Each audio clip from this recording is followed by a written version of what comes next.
Hi, my name is Ryan Poppie, president and co-owner of the Beloit Mattress Company, born in 1929.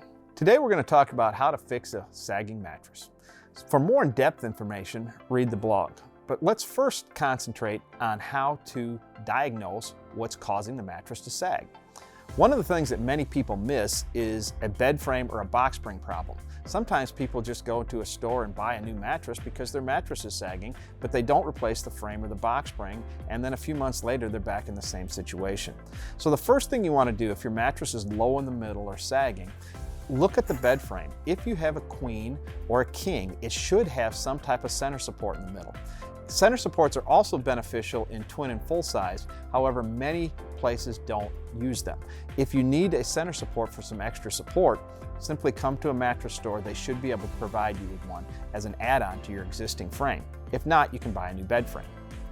Second, check the box spring. Make sure it's level. Simply remove the mattress from the top and put a level across the top or a straight edge. Make sure it's level. If the box spring's not level, there's no way your mattress will be level. So make sure that you have a quality box spring. If it's not level, simply replace it with a new box spring. Visit either one of our showrooms or go to BeloitMattress.com to shop securely at home.